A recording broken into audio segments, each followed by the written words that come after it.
Hi எல்லோருக்கும் வணக்கம். Welcome to உங்கள் நான் கமல் ஹாசன்ஸ். இந்த வீடியோவில் நம்ம கமல் சார் பற்றின ஒரு புதிய தகவல் தான் டிஸ்கஸ் பண்ண போகிறோம். ஸோ வீடியோக்குள்ளே போகிறதுக்கு முன்னாடி நம்ம சேனலுக்கு நீங்கள் வந்து புதுசாக இருந்தீங்க அப்படின்னா கண்டிப்பாக சப்ஸ்கிரைப் பண்ணிக்கோங்க. வீடியோ மறக்காமல் ஒரு லைக் பண்ணிக்கோங்க. இப்போ நம்ம வீடியோக்குள்ளே போகலாம்.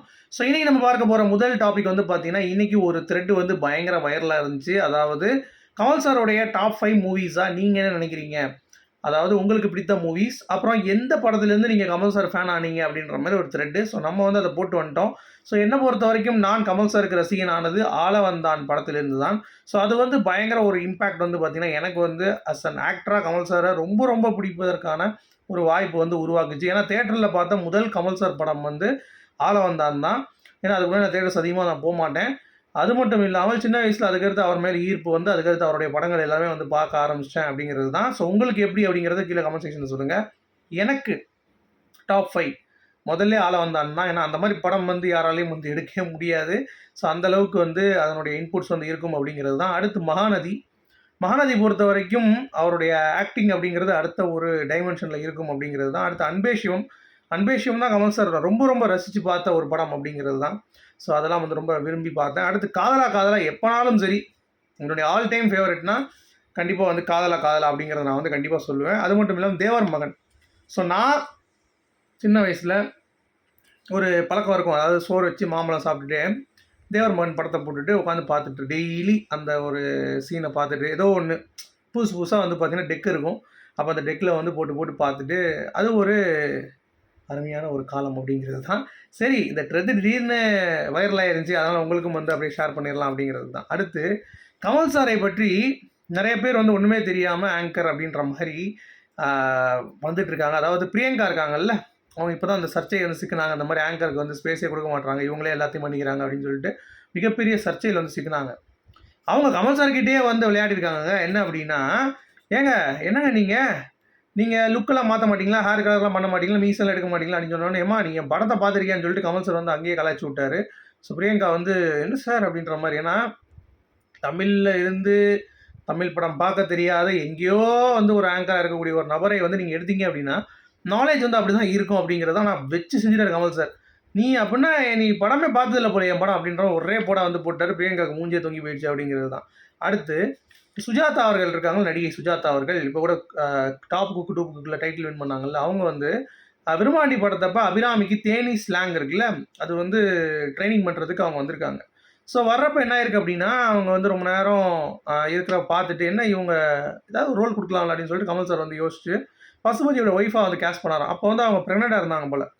ஸோ கடைசி வரைக்கும் நடித்தாங்க போல். அதுக்கடுத்து வந்து வயிறு வெளியே தெரிய ஆரம்பிச்சோடனே வரல. ஸோ எனக்கு ரொம்ப மிஸ் பண்ணிட்டேன் நான் அந்த படத்தை. ஏன்னா நான் வந்து அபிராமி அவர்களுக்கு ஸ்லாங் சொல்கிறதுக்கு ஒரு இதுக்கு தான் வந்தேன். பட் அதுக்கும் வாய்ப்பு கொடுத்து உங்களுக்கும் கற்றுக்கிட்ட மாதிரியும் இருக்கும், நீங்களும் நடித்த மாதிரியும் இருக்கும், சொல்லிக் கொடுத்த மாதிரியும் அப்படின்ற மாதிரி கமல் சார் சொன்ன விதத்தை வந்து அவங்க ரொம்ப பாராட்டினாங்க. ஆக்சுவலாக அந்த மாதிரிலாம் பண்ண வேண்டிய அவசியமே கிடையாது. உனக்கு என்ன வேலை, நீ டிரான்ஸ்லேட்டர் வந்துட்டு போக வேண்டியதானே அப்படின்ற மாதிரி கூட சொல்லியிருக்கலாம். ஆனால் எனக்குன்னு ஒரு ஸ்பேஸ் கொடுத்து அந்த படம் பண்ண முடியாமல் போயிடுச்சு. எனக்கு நான் ப்ரெக்னென்ட் ஆகி அடுத்து வந்து குழந்தை வந்துருச்சு. ஸோ அதனால் என்னால் அடுத்து கூட நான் அதுக்கடுத்து என்னுடைய சீன்ஸ் வந்து வேறு மாதிரி அவங்க வந்து மாற்றிக்கிட்டாங்க அப்படின்ற மாதிரிலாம் சொல்லியிருந்தாங்க. அடுத்து இந்தியன் 3. சில கமல் சார் ரசிகர்களே வந்து பார்த்தீங்கன்னா படம் வந்து தியேட்டரில் விரும்ப மாட்டாங்கன்னு நல்லாவே தெரியுது. ஏன்னா நிறைய பேர் வந்து அந்த போஸ்ட் வைக்கிறாங்க, எப்புட்றா அப்படின்ற மாதிரி நமக்கும் தோணுது. அதாவது ஒன்றுமே உறுதியாகல, இந்த வடை பேச்சு அப்படின்னு சொல்லி ஒருத்தன் உருட்டினா அந்த உருட்டை எடுத்து எல்லாரும் வந்து பார்த்தீங்கன்னா இன்ஃப்ளூயன்ஸ்னு சொல்லிட்டு உருட்டினாங்க. அதை உருட்டை எடுத்து திருப்பி வந்து பார்த்தீங்கன்னா நெகோசியேஷன்ஸ் போயிட்டுருக்கு. இந்தியன் 3க்கு வந்து நெட்ஃப்ளிக்ஸ் தான் ஸ்ட்ரைட்டாக அப்படின்ற மாதிரி டேரெக்டாக தியேட்டருக்குலாம் வராது அப்படின்னு சொல்லிட்டு ஏங்க அது க்ளீனாக போட்டாங்க தியேட்டர்ஸ்ன்ட்டு. இன்னமும் வந்து என்கிட்ட கேட்டுட்டு இருக்கீங்க, என்ன ஆச்சு ப்ரோ, ஏதாவது உங்களுக்கு அப்டேட் இருந்தால் சொல்லுங்கள். இந்தியன் 3 இது வரைக்கும் வந்து ஓடிடி கிடையாதுங்க. அது ஓடிடிக்கு பேசியிருக்காங்க ஒரு தொகைக்கு. அடுத்து டிசம்பரில் ஷூட் போயிட்டு அதுக்கடுத்து இருக்குங்க படமே. நீங்கள் அடுத்த மே ஏப்ரலில் வந்து பார்த்தீங்கன்னா இந்தியன் 3 எதிர்பார்க்கலாம் அப்படிங்கிறது தான் அப்டேட்டு. சும்மா உட்காந்துக்கிட்டு இவனுங்க வந்து அதெல்லாம் கிடையாது அப்படின்ற மாதிரிலாம் உருட்டிகிட்டு இருக்கானுங்க. அதெல்லாம் நீங்கள் நம்பாதீங்க அப்படிங்கிறத நான் சொல்லிக்கிறேன். ஓகேவா? So Indian 3 is on. Indian 3 still in theatres அப்படிங்கிறத நான் வந்து தெரிவிச்சுக்கிறேன். அப்புறம் காஜல் அகர்வாலும் வந்து பார்த்தீங்கன்னா அவங்க சைட்லையும் கேட்டிருக்காங்க, என்னங்க நீங்கள் நடிச்சிங்க ஓடிடியில் போனோடனே அவங்க வெளுத்து வாங்கிட்டாங்களாம். ஏய் படம் தேட்டருப்பா, சும்மா ஓடிடிலாம் உருட்டிட்டு இருக்காங்க அப்படின்னு சொல்லிட்டு ஒரே போடா போட்டாங்களாம் காஜல் அகர்வால். ஸோ அது வந்து ரொம்ப பயங்கரமாக இருந்தது. சரி, அவங்க வந்து உயிரை கூட நடிச்சிருந்தாங்க, டே என்னடா ஓடிடியில் போடுறீங்களா அப்படின்ற மாதிரி தான். சரியா? அது வந்து ஃபேக் நியூஸ். அது வந்து இந்த மென்டலன்ஸ் வந்து சில பேர் வந்து பார்த்தீங்கன்னா பரப்பிட்டு இருக்காங்க அப்படிங்கிறது தான். அடுத்து கஸ்தூரி அவர்கள் கமல் சாரை வந்து பற்றி ரொம்ப பாராட்டி பேசியிருந்தாங்க. என்ன அப்படின்னா, சுசித்ரா அவர்கள் வந்து ஒரு வட்டம் வந்து இந்த ட்ரக் பார்ட்டியில் ட்ரக்ஸ்லாம் சப்ளை பண்ணுவாங்கன்ற மாதிரிலாம் வந்து கண்ணாபின்னான ஒரு பைத்தியம் வந்து பேசிகிட்டு இருந்துச்சு. ஸோ அதுக்கு பதிலடி கொடுக்கணும்னு சொல்லிட்டு எல்லாரும் வந்து யோசிக்கும் பொழுது, கஸ்தூரி இறங்கி வந்துட்டு, "நீ கமல் சாரோட தெரியுமா உனக்கு? அவர் வந்து சின்ன வயசுலேருந்து நடிக்கிறாரு. சின்ன வயசுலேருந்து அவருடைய அந்த பழக்கம் அப்படிங்கிறது வந்து எங்கேயும் பார்ட்டி, பப்பு அந்த மாதிரிலாம் வந்து அவர் கேள்விப்பட்டதே கிடையாது நாங்கள்லாம். ஸோ அப்படி ஒரு ஜென்யூனான ஒரு பெர்சனை கொண்டு போய் நீ வந்து போதை பழக்கம் அப்படின்ற மாதிரிலாம் வந்து சப்ளை பண்ணுறான்ற மாதிரி நான் சொல்கிறேன். உனக்கெல்லாம் அறிவு இருக்கா?" அப்படின்ற மாதிரி வந்து நறுக்குன்னு கேட்டிருக்காங்க. இது ஆக்சுவலாக இப்போ தான் நான் பார்த்தேன். ஸோ கஸ்தூரிக்கும் கமல் சாருக்கும் ஏகப்பட்ட கருத்து வேறுபாடு இருந்தாலும், இந்த ஒரு விஷயத்தில் இறங்கி அடித்து பேசினது அப்படிங்கிறது கரெக்டு தானே. அதனால தான் உங்ககிட்ட ஷேர் பண்ணேன். இன்னொன்று, சுசித்ரா அவர்கள் வந்து அப்படியே சும்மா போகிற போக்கில் போட்டு விட்டுட்டு அடுத்து அதை பற்றி எதுவுமே பேச மாட்றாங்க. ஸோ அது வந்து ஒரு ஃபால்ஸ் அலிகேஷன் அப்படிங்கிறது நம்ம வந்து எப்பயும் சொல்லிட்டு தான் இருக்கோம். அடுத்து பிக் பாஸ் தமிழில் இந்த ஷோவோடைய இம்பாக்ட் அப்படிங்கிறது ரொம்ப ரொம்ப கம்மியாக இருக்குது கமல் சார் இல்லாதது. ஸோ விஜய் சேதுபதி அவர்களுடைய ப்ரொமோஷன்ஸ் அப்படி இப்படின்னு பண்ணால் கூட இந்த ஷோவுக்கான செல்ஃப் ஸ்டார்ட் வந்து இன்னும் ஆகலை. ஸோ மேபி 6ஆம் தேதிக்கு மேலே ஏதாவது நடக்குதா அப்படிங்கிறத பார்ப்போம். மேஜிக் வந்து கிரியேட் பண்ணுறாங்களா அப்படின்னு சொல்லிட்டு.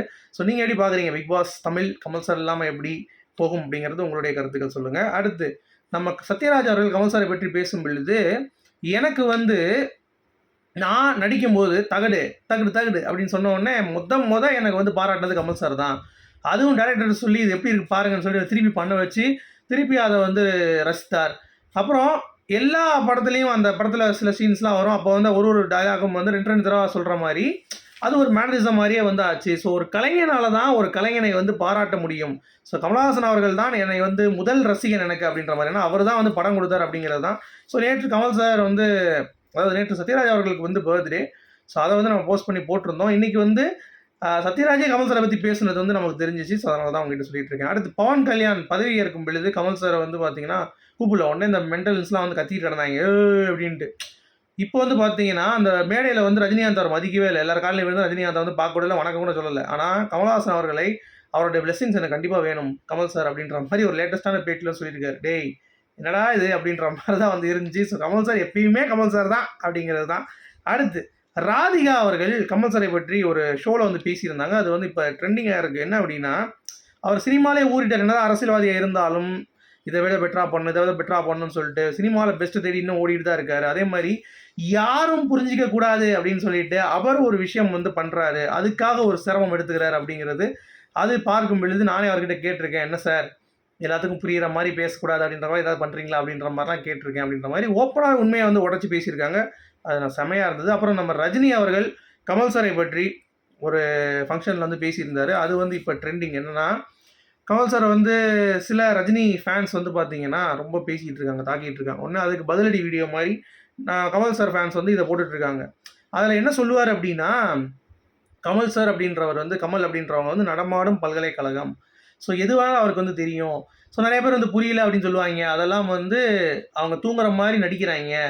அவங்க தூங்கலை, அவங்க வந்து புரிஞ்சுட்டு தான் இருக்குது, எல்லாம் வந்து அப்படி தான் அவனை கலாய்க்கிறாங்க அப்படின்ற மாதிரிலாம் வந்து சொன்னார். அது மட்டும் இல்லாமல் அவர்லாம் நாலேஜ் அப்படிங்கிறது யார் எந்த டிபார்ட்மெண்ட் எப்படிப்பட்ட கேள்வினாலும் சரி நீங்கள் ரஜினி வந்து கமல் சார் கிட்ட கேட்டோம் அப்படின்னா கமல் சார் வந்து சொல்லிடுவான்னு சொல்லி அவரை மாதிரி பயங்கரமான ஒரு அறிவாளி நான் பார்த்ததே கிடையாதுன்ற மாதிரி ரஜினி அவர்களே வந்து ஓப்பனாக வந்து பேசியிருக்காரு. ஸோ ரஜினி ரசிகர்கள் பற்றி நம்ம எது கவலை போடணும், சாத்திக்கிட்டு மூடிக்கிட்டு போ அப்படின்ற மாதிரி சொல்லிடலாம். மற்றபடி வேறு எந்த கண்டென்ட்டும் இல்லை. ஸோ வந்தால் கண்டிப்பாக வந்து டிஸ்கஸ் பண்ணலாம். உங்களுடைய கருத்துக்கள் சொல்லுங்கள். மீண்டும் சந்திப்போம். Good bye.